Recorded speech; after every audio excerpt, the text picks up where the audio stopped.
And again, just as the last couple of people are filing in, I'll introduce myself. I'm John Healey, and I work at EPA headquarters in Washington, D.C. in the Standards and Health Protection Division. So I'm out really to help with the module this week, the Human Health Criteria module and exercise. And I've been with EPA only a few years, actually. I have a background in chemistry and environmental health, but I took a detour in my career for the Government Accountability Office, where we audited a bunch of different federal programs. Really very happy to be back in the environmental sector, happy to be with folks. And the Academy is one of my favorite things because it's really when, at the federal level, we get to see more of the issues in the states and at the state level. And I mentioned earlier in the context of the recreational criteria for the harmful algal blooms that we work with state focus groups to develop implementation materials. And we do that through the organization AQUA. And so if I know we have a lot of states in the region that may be interested in the aluminum aquatic life criteria, for example, where we've been working on Q&As to help with states who may want to implement that criteria into their standards. There'll be opportunities as we go into the future of working more closely with states. So if you're interested in working directly with EPA on developing implementation materials, you can talk with me later after the exercise this morning. I'll be around. I'm covering the human health aquatic ambient water quality criteria, as I mentioned. And I have to give the same disclaimer that everyone else has given, that I'm doing my best job to be accurate in the presentation, but anything that you have here really should go back to source documents under the Clean Water Act and associated regulations for information. I'll also reference several different documents that have been kind of our guidebooks for developing criteria at the agency, and those are really good sources of information. So throughout the presentation, I think you already know from seeing the disclaimer in each of these that if you have questions, going back to the source documents that EPA has published is your best resource.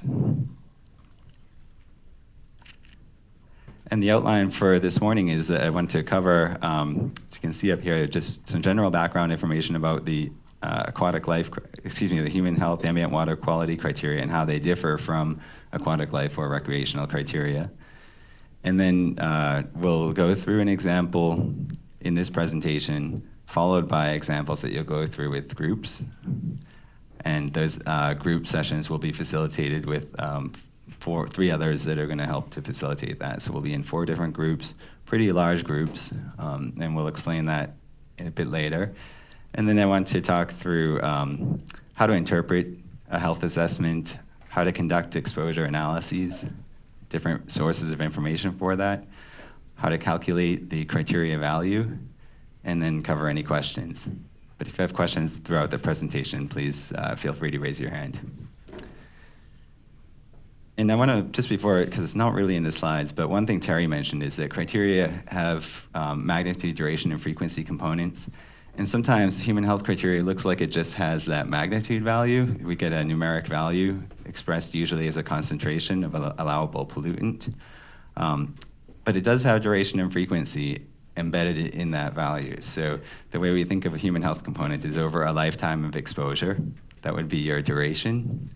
And we base that on a 70-year lifetime. That may be revised in the future as health outcomes or people are living longer and healthcare is better. But currently based on a 70-year exposure duration, and the frequency is your daily intake of fish and water in this case. So up here is the, we call it the 2000 methods document, the methodology document for deriving human health criteria. This is, I think, the best information if you're really interested in understanding how the different formulas were derived that we'll talk about today. Sources for underlying data that goes into calculating criteria. And it really goes into great length about the methodology that EPA uses in developing its criteria, so that if states want to revise or revise the criteria, there's a lot of understanding in terms of how EPA's numbers were derived and where there might be opportunity for a state to adjust the methodology based in science and state-specific or regional data.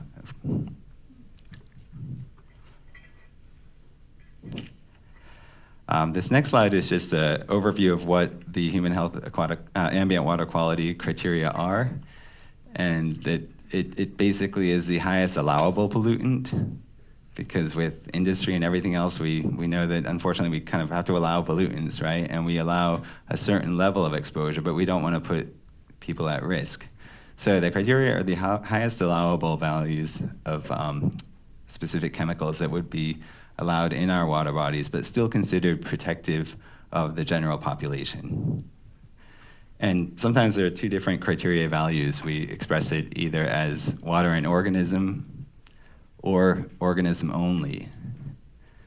And I'll talk about the third one in a moment, but the difference would be really tied to the designated use of a water body and what kind of uses we're aiming to protect. In some cases, if it's a drinking water source, in addition to potential supply for recreational fishers, then we'd want the water and organism calculation.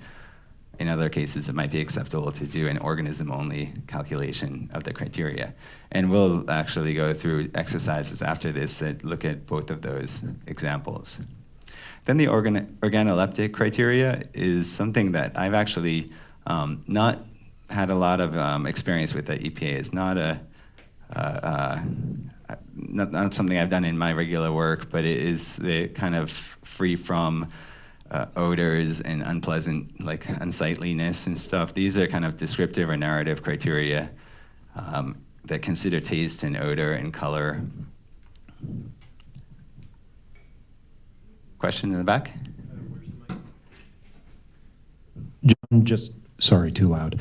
John, for the organoleptic criteria, is that specifically for organisms for human consumption, or does it extend to any of the other aesthetic stuff we sometimes see in narrative state standards? Yes, good question. It can extend. So if it's a water, and that would be a state or local decision on what they want of their water bodies. So if it's, I think smell is a good example. If there's a contaminant that just causes an unpleasant odor, then that could be considered, and then there could be methods of controlling for that in the water quality standards. And this slide is just a basic overarching goal. EPA's mission is to protect human health and the environment, so this is the human health part of that. Reducing pollutants so that the total exposure throughout a lifetime is still less than or equal to the amount that might cause an adverse effect. Right, and there are some policy decisions embedded in this because there's a risk factor that states will have to consider.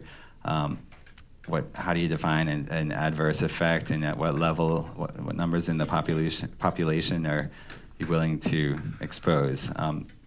And to make that clearer, EPA generally recommends a 10 to the minus 6 risk level, meaning that 1 in a million people could potentially be adversely affected. And within a sensitive population, you wouldn't want any lower than 10 to the minus 5, or 1 in 100,000 people.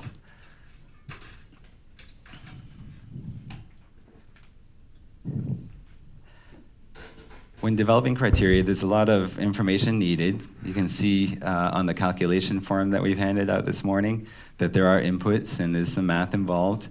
And they take into account, first of all, the toxicity of a chemical. What we want to know, what do we know about the chemical? And sometimes with chemicals of emerging concern, we don't really have a lot of information. And some of the older legacy pollutants, we have lots of knowledge. So we would look to other sources like the Toxic Substance Disease Registry, this IRIS at EPA that develops studies on toxicity. First want to consider the potential hazards of a pollutant, how much of the pollutant would cause an adverse effect, and those are usually lab-based studies, but sometimes we actually learn from human populations as opposed to animals in a lab. What are the most sensitive or adverse effects? So there might be many different effects at different levels of exposure, and we often want to protect for some of the most sensitive or the first signs of an effect. Also, whether there's any life stages or subpopulations that are especially sensitive to the effects, right? Oftentimes we think of children for developmental effects, or women of childbearing age, or pregnant women. So even though I talk about a 70-year lifetime exposure, and a lot of the general case is protecting the average person, there's also cases when you might want to say, well, we want to be extra protective for women of childbearing age, for example. Question? Yeah, so thinking, is that what you were saying you recommend the 10 to the minus 5 protection level for those at-risk populations? Yeah, so generally, and this was first introduced in the Federal Register that announced the 2000 methodology, that 10 to the minus 6 is recommended, and then you allow an extra order of magnitude, really of less protection, unfortunately, for the susceptible population, right? And so, Kevin, that could be applied if you are concerned about a specific demographic. They might be at the 10 to the minus 4. We would never want to allow, 10 to the minus 5. We would never want to allow 10 to the minus 4 or any greater risk level. But so 10 to the minus 6 might be general population, and then women of childbearing age might be at a slightly greater risk. If it's mercury in fish, for example, that might be at a 10 to the minus 5, but we would never want to expose them to anything greater than that. And we also, EPA works with FDA for, in the example of mercury in fish, to really advise against consumption of fish at the higher trophic levels when pregnant. So in addition to developing criteria, we also have advisories to prevent against exposure.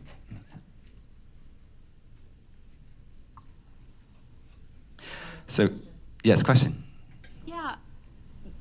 If the 70 years is supposed to be the average lifetime, why is it separate for children and people in their childbearing years? Because that's encompassed in the 70 years, right? It would be encompassed, except that there's data that would suggest that there's different body weights for pregnant women than the average population, or different ingestion rates for children than adults. So the 70 years is kind of the blanket assumption, unless there's a specific case to plug in different values into your criteria value formula, and you might get a different criteria as a result, a more protective level. So, I mean, most of our criteria and what EPA publishes on its website would be based on the 70 years, and then it would be up to a state to decide that they've got a susceptible population or a population of concern, so they're going to use a different fish intake value or a different body weight to protect that specific subset of the population. Does that help clarify? I'm just having a hard time wrapping my mind around your lifetime doesn't include being a child or having kids, but I think I'm just probably thinking about it wrong. We do the math several times to get the lowest number. Yeah, you would want your more protective values. So I think I understand your question, and the 70 years does include all of those phases, but for example, I'll never be a pregnant woman, so I am not included in that. So if there's a concern about protecting women of childbearing age, then you would recalculate with their input data, and you might get a more protective criteria value. And if there's a reason to believe that regionally you want to protect to that person as your general population, then the state would justify using a more protective criteria value than what EPA would recommend, which is based on the average person, right? And then the second half of this slide talks about the exposure piece, right? So how much exposure could what would be the different routes of exposure? We tend to consider fish intake and drinking water intake, but there also could be dermal exposure, there could be inhalation, breathing in, and so those routes of exposure aren't necessarily considered in our formulas, but they are considered through one portion called the relative source contribution, and we'll talk a little bit more about that. That's just how much of the source of the contaminant is coming through drinking water or through fish tissue, and recognizing that there may be other sources out there. Other questions here, like, well, I guess what I've just said is that how much of it would come from other sources like air, food, and soil. I think arsenic may be a good example. There's probably several, but we have naturally occurring arsenic. Sometimes it's in our drinking water, but there's also several studies to support that arsenic can be taken up into rice, and so other parts of the diet might lead to exposure. So with the relative source contribution, the lower that value, that means that we think that it's more protective in a way, because we're saying that maybe only 20% of our exposure comes through fish and water. There's another 80% out there through other means, and so we're going to be extra cautious and protective. And the higher relative source contribution is a little less protective, or else we have a high degree of certainty that most of the exposure comes through fish or water routes of exposure. Was there a question? Is the RFT and RSD the same thing as NOEL and LOEL? Not the same. The ELs are the effects level, so that's based on studies in a lab, and you're looking for where there's, at that point that there is a noticeable health effect. The RFDs would be derived from that, so that you're first understanding where the effect takes place, and then tracing back for how much it would be an allowable dose based on things like how much you're drinking, how much fish you're taking in, right? But those effect levels are really strictly the concentration of the contaminant. That's kind of built into that. Yes. Before I leave this slide, for exposure, one really good source of information would be the EPA's Exposure Factors Handbook. It's based on survey data. It cuts across a lot of different demographics of age and gender, and also looks at exposure through drinking water and fish, but also through meat and dairy and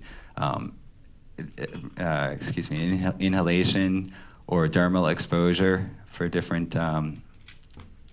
populations. So it's helpful if you're considering a contaminant and trying to think of the various routes of exposure. It has information about, the breathing rate of a child versus an adult, or the dairy intake if it's something that is fat soluble and you're concerned that that might be a route of exposure for the contaminant. And the Exposure Factors Handbook also gets data from the NHANES study, the National Health and Nutrition Examination Study. That's a study that's been taking place since the 1960s.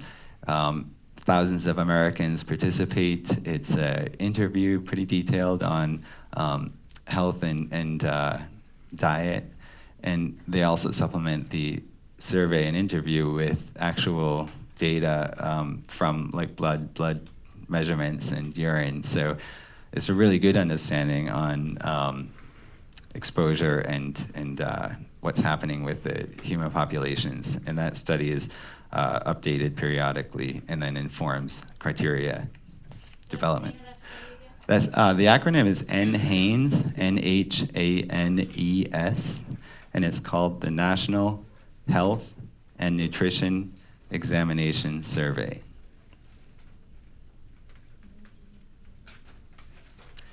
And the other resource was EPA's Exposure Factors Handbook, which is a giant handbook with many chapters. Used to be periodically revised. Now they're revising chapters at a time. So there's actually quicker updates depending on the chapter you're looking for. But instead of waiting for one giant volume to get revised, you'll see chapters on exposure through inhalation or through meat consumption. Sure. So here's the example that we're going to go through together, and this is similar to the exercise that we want to cover in the next hour or so after the presentation. The reason why I want to do this, I think that hopefully this will become more clear through an example on how we would develop criteria. So we've got a map up here, and it's just kind of a hypothetical scenario of a town and a hypothetical chemical. We've got chemical A exposure in the state of the art. And I'll just read through this. I'm not sure how well folks in the back can see, but we've got chemical A being an industrial chemical released from ABC Chemical Company. Studies have shown adverse effects in animals, which is pretty typical. We don't always have knowledge on the effects on humans, right? But to be cautious, we would look at studies from animals as well. Chemical A is being discharged into the Slate River, which is the source water for the city of Newport, it's drinking water utility. So there's a hint in there. If the river is a source water, that means that we're going to we have to choose between formulas that we're using, either fish organism only or the water and organism. And because it's a source water designated use, we're going to choose the water and organism formula that you would have on the page, one of the water and org formulas. And then the final question here is, how could the state's Department of Environmental Protection derive a human health water quality standard for the chemical? All right. And we're going to go through step by step. So first, as we mentioned in a couple slides ago, you want to understand the chemical and what are the potential hazards. And so we would look to sources like the ATSDR, American Toxic Substances and Disease Registry. I live in a world of acronyms, and sometimes I still can't remember them. But they're a good source. Also, EPA's IRIS develops a lot of information on toxicity of various chemicals. And we would, excuse me, I'm a slide behind here. We look to the chronic studies, right? And in this case, they show that rodents are exposed to the chemical and have an inflammatory effect on their kidneys, right? Kidney tubules and bladder at some doses. That's not really clear to us, but we know that there is some exposure and an effect. We also know that there's one study out there that looked for reproductive and developmental effects, but didn't really find adverse effects. And part of this is going to be a judgment call. I mean, if there's just one study, that's different from having 20 studies with the same finding, right? And then there are short duration studies that found that at high doses, neurotoxic effects were observed. No studies indicated any cancer effects. And then the weight of evidence suggests that inflammation of the kidneys and bladder would be your most sensitive effect, right? So the neurotoxic stuff is bad, but that's really at higher doses. So the most sensitive effect is what takes place first, what we might observe first at a low dose. And we typically want to protect against that as well, because if we're protecting the most sensitive effects, we're also protecting against higher dose effects.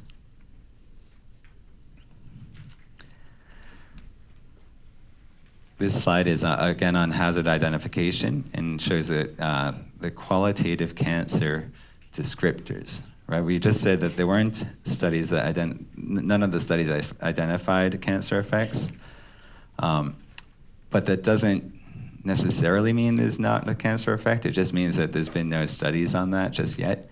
So this slide is to show that there are kind of different levels that we can think about with cancerous effects. The most certainty would be that it's a known carcinogen, right? There may be lots of studies showing that. There's also a next level down where it could be a likely carcinogen to humans.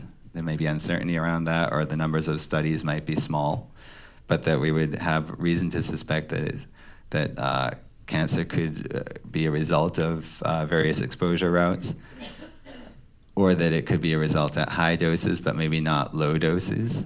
So remember, we're always protecting for the most sensitive effect. Maybe cancer's a higher dose effect, and we want to protect before we get to that point.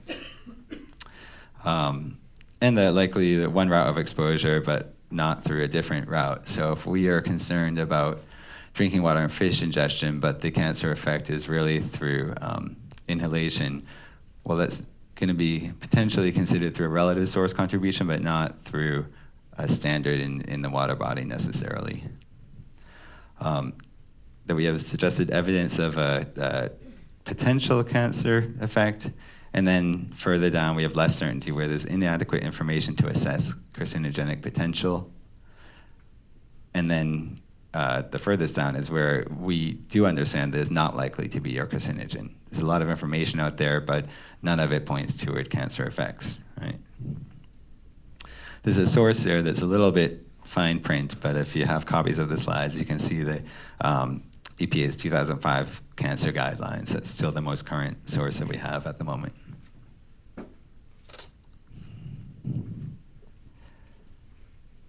There was a question earlier about the no-L and low-L. So this slide talks a little bit about this when we want to understand the health assessment toxicity conclusions. We generally think of experiments that are run and mice, unfortunately, are subject to increasing levels of the contaminant, and we start looking for effects at the different levels, right? So then you plot out the contaminant level and the observed effects, and you would look for the nature of that line, right? So this slide breaks it down into two, either a nonlinear effect or a linear effect. Nonlinear effect would mean that at low doses, we're not really seeing much of an effect. So you might have a fairly flat line for a while, but then at a certain dose, you might see a change in the gradient of that line. We call that the point of departure, or where you have a change, and that's an observable effect at that point. The linear dose response is, as you imagine, just a straight line. Even at low doses, you have a response there.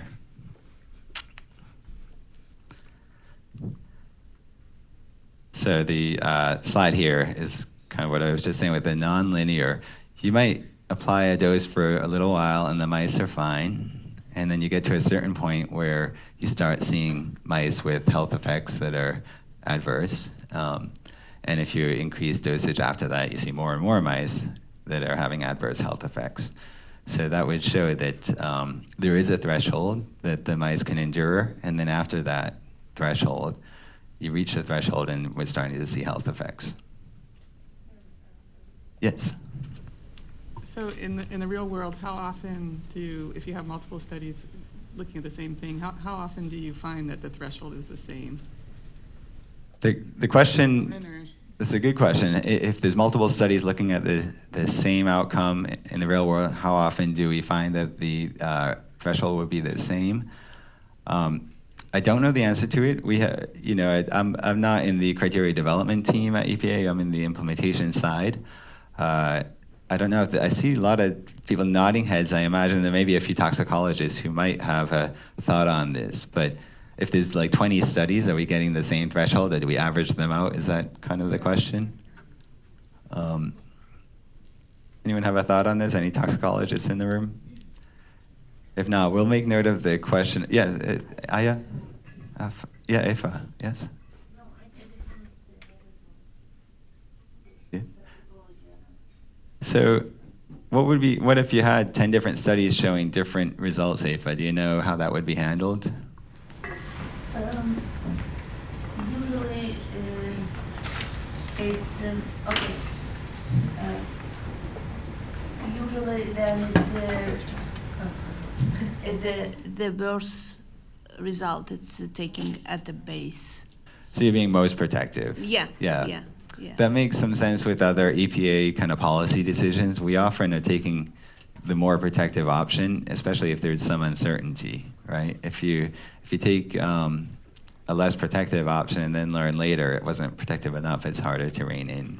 And I think that we'll see that there's a lot of kind of policy decisions that go into the calculations, and a lot of decisions on whether to be more or less protective. But being more protective is always going to be safer from the perspective of our mission of protecting human health and the environment, right? Yes, another question? So cancer effects are typically linear? Is that what I read on the slide? A lot of the cancer effects are linear, yes. And most of our criteria with cancer effects are using a linear formula. We also provide a nonlinear formula because there's some research to indicate certain contaminants, like I think lead is one example, where we might not have a cancer effect at lower doses or at certain stages of human development, but there may be a cancer effect later on that dose response curve. But hey, everyone, just a reminder, I know I'm not using it, but please use the microphones if you can. And John, if maybe you can repeat the question if someone can't get to a microphone. Yes. Thank you. Sounds great. Thanks, Manjali. And so the next slide is just talking about that point of departure for threshold effects. And it was shown on that last slide, the point would be right there, where you just start seeing an adverse effect. And then it's described with a lot of text here, that the point of departure is a dose in the toxicity study that's used to calculate the protective dose in humans. Lori had a question about what if different studies show different doses or different points of departure. And Aoife said from her experience, and I would agree, that we would probably look toward the more conservative and protective studies and the lower doses. That would be the safer thing to do. Another point here is that doses could be used as a point of departure, and they include various doses, like a benchmark dose on the lower bound, BMDL. Some of these terms will be described in a graphic next. A point where you have no observed adverse effect level, which would be actually before getting to your point of departure, you're still in that safety zone, or a low observed adverse effect level. So there's 3 different spots on the curve right near that point of departure. And they're shown in a graphic right here. So you've got the no adverse effect level on the left side of the point of departure. That was kind of similar to where all the mice were happy, if you will. The low adverse effect level is much higher along that point of departure because you're already starting to see adverse effects. Right? So here, understanding the point of departure chosen for the chemical A in our example, we've got a few points of information here. The study exposes mice to chemicals at various concentrations, being 0, 1, 10, and 100 milligrams per kilogram per day. And then a statistically significant increase in inflammation of the kidneys, tubules, and bladder are observed at 10 milligrams per kilogram per day and 100 milligrams per kilogram per day. So those, of the 4 different doses applied, we look for the doses that are closest to your observed effect on either side, right? We start seeing some effects at 10, and we see more effects at 100. And then we look to check, and we see lower than 10, we don't observe effects at 1 milligram per kilogram per day, so that's still near your no effect level. But we do see the BMDL, where we start seeing some effects. So that point of departure there is at the 5 microgram per kilogram per day. We're estimating that. Remember, we didn't apply that in the lab study, but it's between the 1 and 10 where we just extrapolate from the data to estimate that value.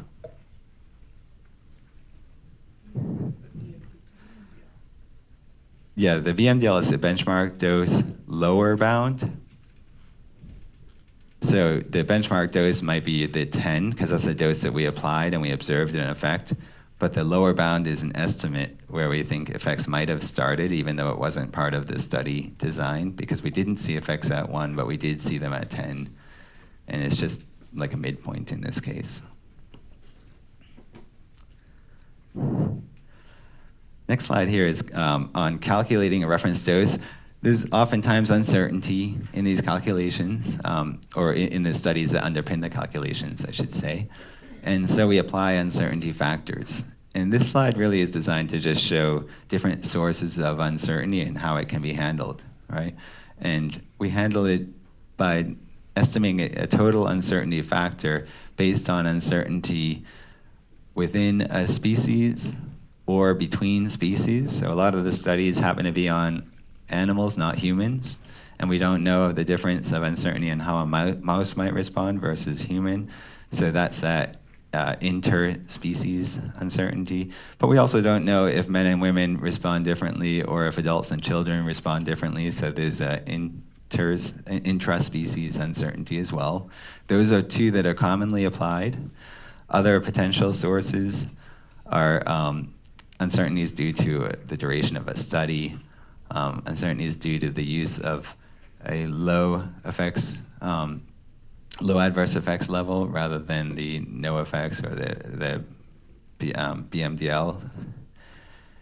And then uncertainties due to an inadequate database of information. So just not many studies done on the specific toxin of concern. And with these different 5 levels of uncertainty, we assign values either 1, 3, or 10. That's what EPA generally does.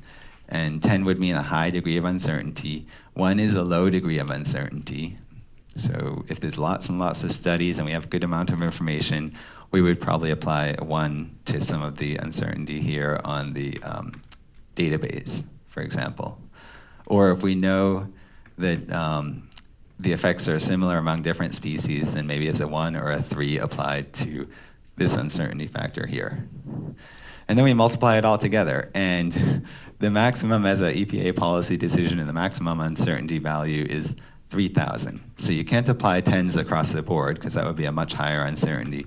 So it's a little bit of a judgment call. You're kind of weighing out among the 5 uncertainties which you think are the most uncertain and which you think are least uncertain, applying values 1, 3, or 10 and getting a factor. Yes? Is that EPA policy your recommendation to states, or is this an EPA policy of your acceptance criteria? Is what EPA uses as a limit when developing the criteria. I don't think it's a specific recommendation to states, but it's probably one that EPA would evaluate a state proposal in the context of the 3,000 limit figure. Yes, question?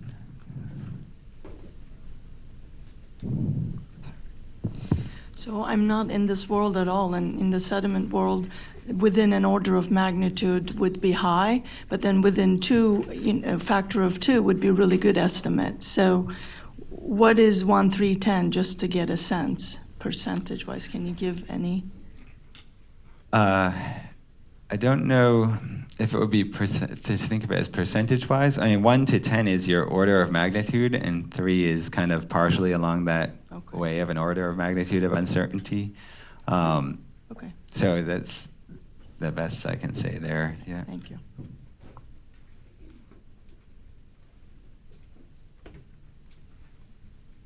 So this is, we've talked a bit about the point of departure, where you start observing effects in the lab specimens under your study, and you want to select a point of departure. In this case, we took the BMDL value, which was 5, and that 5 value was between the no effects and the observed effect level, and it was kind of a midpoint there, where we think there could potentially be effect lower than the 10, which we've administered in our studies, but we didn't administer 5 in the mice as an exposure level, so we're being a little bit protective or conservative by taking that BMDL value.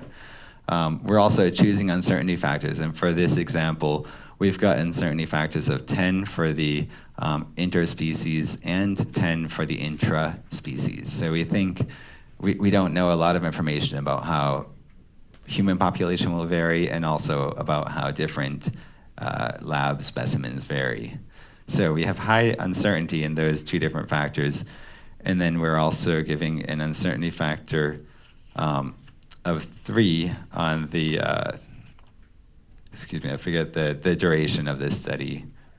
I'm sorry, the uncertainty due to the database, right? So in this example, there would be not many studies supporting what we know of the toxicology, and so that's why we're highly uncertain on how different species respond. Then we use that uncertainty factor to calculate what we call a reference dose, right? The reference dose would be your BMDL, that value where we think that effects are starting to take place based on the studies, based on lab studies, divided by the uncertainty. And when we divide it by uncertainty, because it's on the denominator, the higher the uncertainty, the lower our dose, and that's a protective outcome. Right? Question over here? Sorry if you said this while I was trying to follow along, but for the other factors, are you just assuming an uncertainty factor of 1, is it? Yeah, it would be 1, right? So that means that we're fairly certain. And this is a hypothetical situation, so I can't really explain well like why we would be certain, but a value of 1 means that we have a high degree of certainty on those other factors. A value of 10 means we are pretty uncertain. There's a high degree of uncertainty. We're hypothetically very certain, or certain. Yes, hypothetically certain, right. And so remember, though, we've got an uncertainty factor of 300, and the cap for EPA's purposes would be 3,000. So another factor of 10 would put us up at that limit. So this is... Yes, question? So the BMDL, is that always, do you ever have like an actual number for that, or is it always based on like kind of modeling? It's based on interpolating from your data. So there may be actual numbers of what you've administered for the contaminant levels in the lab. Like we administer orders of, in this case, it was orders of magnitude higher concentration values. And we know that there was no observed effect at 1 milligram per liter per kilogram, milligram per kilogram per day. But there was an observed effect at 10, so we know that somewhere between there's an effect. And oftentimes you're just taking a midpoint value. Unless it's important to do more studies, you might do higher gradation of administering between 1 and 10 to understand exactly where that value fits. John? Yes. So if you're being honest with yourself and you can't get down to 3,000, that just means do more studies or go back to the drawing board in some way? If you get an uncertainty factor of 3,000? 3,000 or above, yeah. It could mean do more studies, but I guess it's a judgment call of whether it's important to get some criteria developed soon, because studies take time and money, so it really comes down to resources. And that's partly why we use higher uncertainty factors. If we don't know, we would apply a 10 in some cases. Instead of doing more studies, we're just saying we're really uncertain here. We're going to put that number pretty high. 3,000, as you said, is the limit where we would. I imagine that more studies would be done, but if it's important to develop criteria in the meantime, they can always be revised later. Oh, yes. A question about the interspecies. Right here. Uncertainty. Yep. The interspecies variation. Is there a rule of thumb for picking that number? Is it typically a 10 or? It really would depend on the toxicological studies that are available. So if you have studies on mice and rabbits and you realize that they're getting similar results, then you might pick 3 or something. You might imagine that other species would respond similarly. If you don't have enough information, or if you see a lot of variability, then you may put a greater uncertainty. What was the question? What was the question? Oh, I'm sorry. I should have repeated that. The question was that if for the interspecies variation, is there any judgment? Is it a judgment call, or is there a specific guidance on picking your 1, your 3, or your 10 value of uncertainty? And what I said was that it would be based on how much information is available. If you have several studies for various species and you see that there's a lot of variability there, then you're pretty certain that there's a high degree of variability. So you might actually not have a high uncertainty value, but if you don't have a lot of information, or you don't know whether there's variability or not, then to be safe, you want to put a high degree of uncertainty in your multiplication factor, which then results in a higher total uncertainty in your results, which gives a more protective criteria, because we're dividing by that total uncertainty. John? Yes. Does the human health methodology give guidance on how to choose your uncertainty factor? Is it written in there in the? Yeah, the 2000 methodology, the document that was in the slide toward the beginning of this presentation, would be the best source for that. I don't know how specific. I don't recall seeing like a decision tree or a way of deriving that, because you're weighing out the evidence, really. You're looking at what information you have about this about the substance. What are the various routes of exposure and potential, do the studies, are they all lab-based studies on mice, or do they look at different species? So it really comes down to a judgment call. I don't recall seeing more specific guidance, but the 2000 methodology is where you'd look for information on that.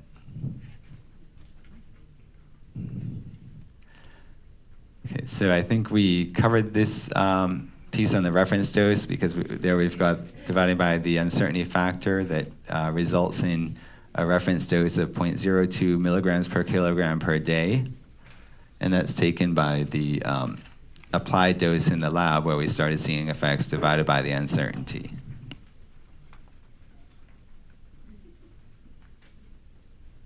Sorry, I think I'm going.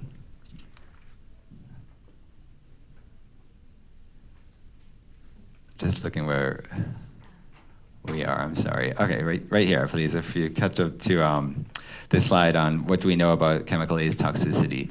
This is just what we've already said, that it's an effect on the kidney and the bladder. Those were your early effects. There are other developmental effects potential, but we're looking for the most sensitive endpoint. And that's what the slide is intended to show here. We don't appear to have reproductive or developmental effects, so we don't have any specific subpopulation of concern. Like, we're not necessarily concerned about women of childbearing age. EPA has assigned a cancer classification of inadequate information because the studies have already shown that we don't know about the cancer-causing effects or not. There's not enough information, right? And then we want to consider what type of toxicity value would we use to calculate the criteria, whether to use a reference dose or a cancer slope factor. The linear dose response shows that even at small doses, we see an effect, right? So initially, on the nonlinear, we applied different doses. We didn't see an effect for a while until we did, and we had a point of departure. That means that there's a certain dose that mice or humans can endure without an effect. The linear dose means that at small doses, we start seeing an effect, and that's a concern, and that's true of many of the carcinogens. So we have a few points to show this. The EPA targets a cancer risk level of 1 additional cancer case per million. That's your 10 to the minus 6 value that I mentioned earlier. And the other target cancer risk levels could be targeted, but that's a risk management or policy decision made by a state or tribe. So when understanding the cancer slope factor, we have a curve here that is linear, and it shows that, that it has a slope dashed line, which would be equal to calculating the cancer slope factor in a milligram per kilogram per day dosage amount. And the slope factor is just the value that expresses the incremental increased risk of cancer incidences from a lifetime of exposure to a pollutant. If it's linear, it means that we really are going to end up with a criteria that's going to be very low or close to 0, because at small doses over a lifetime, you're still getting that exposure. So when calculating a risk-specific dose from the cancer slope factor, we want to take the cancer risk level divided by the cancer slope factor. The CSF is a number that EPA IRIS derives for each chemical contaminant, so you can find for different carcinogens the cancer slope factor from IRIS. And these will be the doses at which the population meets the target cancer risk level, for example, 1 in a million, right? And the box below just shows some key excerpts from the 2000 methodology that I've referenced a few times. That document is, even though the methodology has been updated in 2015, the 2000 methodology is the most comprehensive source for how these numbers are derived and what the various cancer versus non-cancer calculations are. So looking at the cancer slope factor for chemical A in the health assessment, we've got the health assessment doesn't derive a slope factor, right? Because the chemical in this specific example showed inadequate information. We don't believe it to be a carcinogen. Okay, but in the box here, we've got what would be an example if we did believe it to be a carcinogen. We would have a slope factor of 0.7. Again, that's usually derived for a specific chemical by IRIS. You'd look up that information. The cancer risk level is your judgment or policy decision, and that's 1 in a million, 10 to the minus 6. And your RSD would be equal to your cancer risk level divided by your cancer slope factor. And that gives you a kind of acceptable dose to protect your population at a risk level of 1 in a million. So if you're not calculating the RSD, you will be calculating the POD. Yes. Okay. Yeah, POD is point of departure. That's for your nonlinear curves. Right. Okay, the second step, yes, I have a sorry, Stacy. Question on the previous slide, Mhm. just for purposes of better understanding. On this one, it says there do not appear to be reproductive or developmental effects. Right. But you selected a 10 on the risk uncertainty for intraspecies. So what's that relationship with? Right. That's a great question, and I think with the hypothetical, I'm not sure that the 10 was thought out so much compared to here, because when we know that there's not a developmental effect of concern or no observed, it could either mean we don't have enough information, we just haven't observed it yet, or we have a lot of information that does not show that relationship. From this hypothetical scenario, it's not clear which of those two. But if we had not enough information to tell, then we might put an uncertainty factor of 10. If we had a lot of information and we knew that there was no developmental concern, or then we might have an uncertainty factor of 1. Yes, question in the back. So, you're pointing out the reproductive or developmental effects, and I think there was a question earlier about, the life, exposure over a lifetime. But if you determine that there's reproductive or developmental effects, then do you shorten that to just that period of the lifetime? It seems like when we did mercury, we did that. We focused on the women, pregnant women, and children, because that's the developmental period that mercury can affect. Right. And it seems like we just focused on that part of the lifetime. Is that what you do then? Is you just say, okay, instead of looking over a lifetime in your exposure, we're going to look at the exposure over that short duration and set our limit based on that? Yeah, that's correct. And in mercury, the assumptions for women of childbearing age and children is actually a high level of fish consumption that ends up with a lower value for the criteria. So we are interested in that specific subset of the population because they are more at risk, and we're protecting for that group.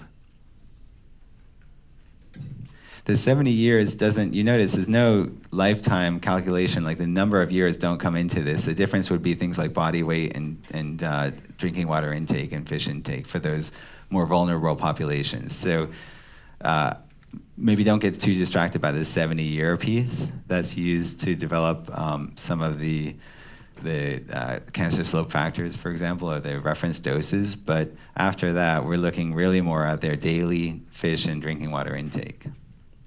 And that's different for different subpopulations.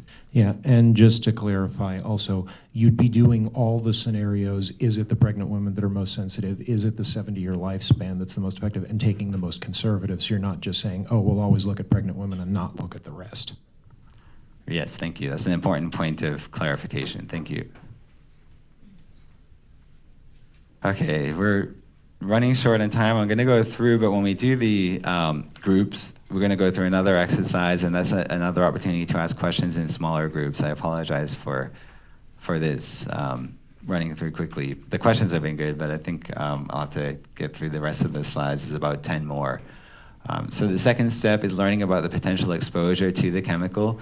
We've already talked about different sources for information on that.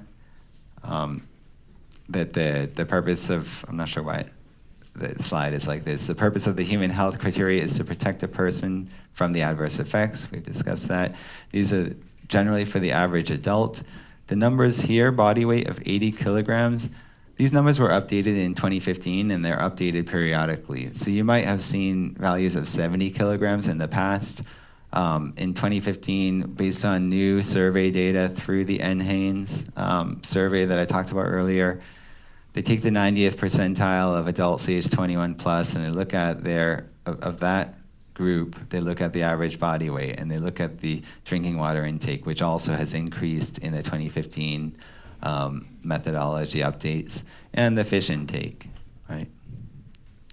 And so fish are given here in 3 different trophic levels, but the total adds up to 22.5 grams per day, which is the current fish intake that's used by default to EPA. Other exposure parameters, options to consider are listed out here. And there's some of the sources that I mentioned. So the Exposure Factors Handbook on the bottom left is a good source of information, which gives fish consumption rates and drinking water intakes. A lot of that information is based on the NHANES survey that I mentioned toward the beginning of the presentation. Those are both good resources for estimates on body weight, not only for your averages, but also for children of certain age groups and for women of childbearing age. They really break down the demographics and provide different body weight for those demographics and fish and water intake values too.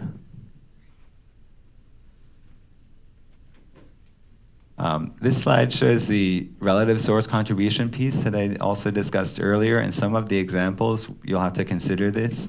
So if you think of all the ways that we're exposed to mercury in the environment, or arsenic, or different chemicals of concern, oftentimes we're thinking of fish intake and drinking water intake, but if there's other exposure routes, like dermal exposure or inhalation, then those are also relative sources. And so the slide here is supposed to show that the multiple different ways we can be exposed, right? And so RSC, the relative source contribution, is how much do we think is really coming through fish and drinking water compared to all the other potential sources. And the lower the RSC value, the more protective we are in a way, because we're saying, well, we think there's a lot of other exposure out there, and all we can do through the water quality standards is look at the route through fish and water. So if we estimate a low value of exposure through fish intake and drinking water, we're actually being protective. If we think that most of the exposure is coming through fish and water, then we have a high relative source contribution. We might put it up to 80% through fish and water and only 20% through other sources. That's actually less protective. We'd want to have a lot of information and certainty around that.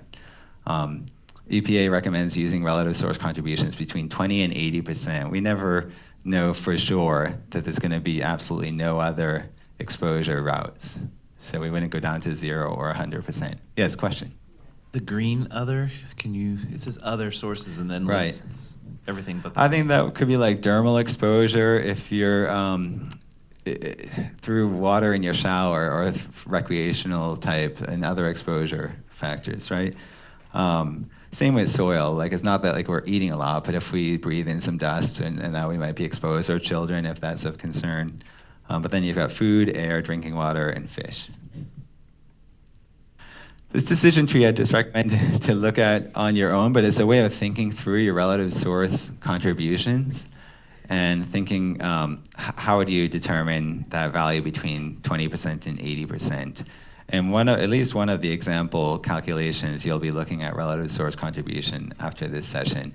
And after we calculate, we're going to all report out the 4 different groups. So when you get to relative source contribution, please pay attention to that, and maybe your group, if that's the group exercise you've got, then you can report out on that. Yes, Lori, question?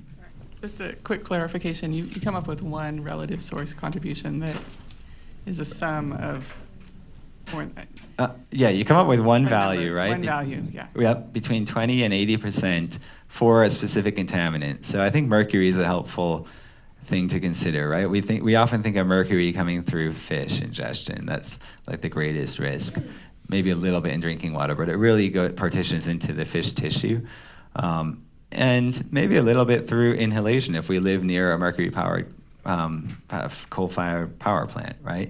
So there are other exposure routes, but there's a lot of studies and information that show that fish would be the greatest source of methylmercury and the biggest concern. So that relative source contribution is likely to be higher than 0.2, maybe 0.5, but maybe not up to 0.8 because of those other potential sources, right?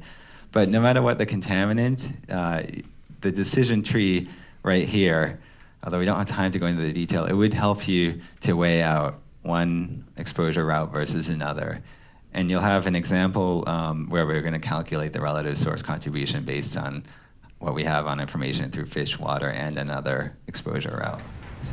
I read that the tuna is the main source of mercury. That's correct. Yeah, tuna and other fish at the top of the food chain, because mercury bioconcentrates and also bioaccumulates. So that's correct.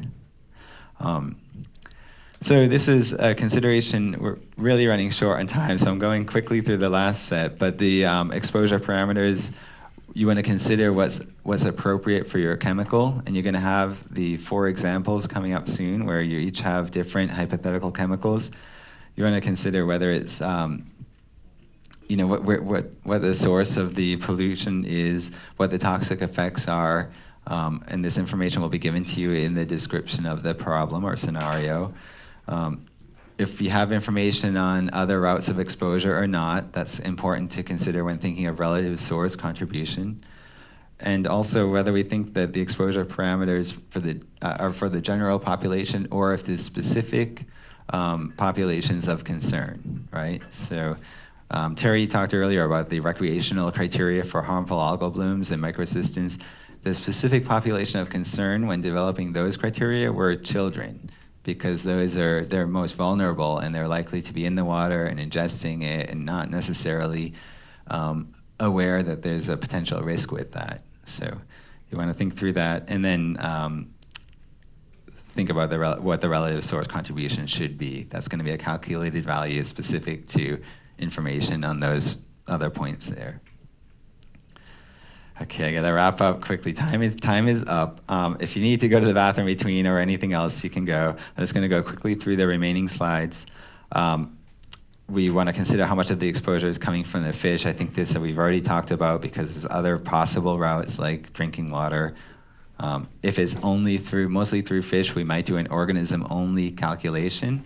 But if we expect that there's a source through water as well, then you've got a water plus organism calculation in this sheet in front of you.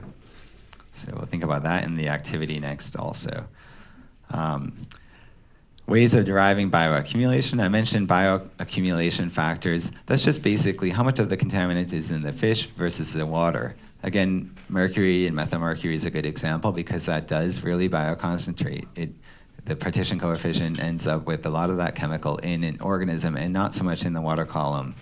So the organism-only criteria for mercury is not that different from the water plus organism criteria because most of the pollutant is in your fish. You'll have an example where you'll see that as well. I think it's the purple group that covers that example where you're thinking through whether it should be in the fish or the water or both, right? This slide shows different methods of deriving your bioaccumulation factors. You can either basically derive it in a lab, and we call that bioconcentration because it's not a lot of organisms eating one another through the lab study period, so it's not accumulating through a food chain. But if you derive in natural studies, in situ or out in nature, you get more of a sense of bioaccumulation as well. So depending on how you've designed a study, you can learn about the bioconcentration or bioaccumulation. The next slide just goes a little more detail into the methods of deriving the bioaccumulation factor. And for any chemists or toxicologists out there, the octanol water partition coefficient is really just what value, it tells us how chemicals behave when they're in a environment with water and organisms, whether they're likely to stay in the water column or go and accumulate into the organism itself, maybe binding to sediments as well. So those are the considerations when calculating. We're not going to do that today, but that's the background to a bioaccumulation factor. This slide is another decision tree on how the national bioaccumulation factors are derived, because EPA does have some recommended bioaccumulation factors. So it just shows a process there. Another slide here showing what bioaccumulation is, and we've described that as increasing up through the food chain, which is why tuna are so heavy in mercury compared to smaller organisms. Another factor on calculating criteria for threshold contaminant, right? So restating the goal of the water quality criteria. At this concentration, the criteria, the majority of the population exposed to a total dose of the pollutant from water and fish consumption that's equal to or less than the dose that's expected to have an adverse human health effect, right? So you'll calculate criteria next, and that's just the acceptable level of pollution in your water column that protects against adverse effects. These are just review. This is, again, calculating criteria for a linear contaminant where we expect responses even at small doses, as compared to that nonlinear curve where we have a threshold that needs to be reached. Yes, question, Ava.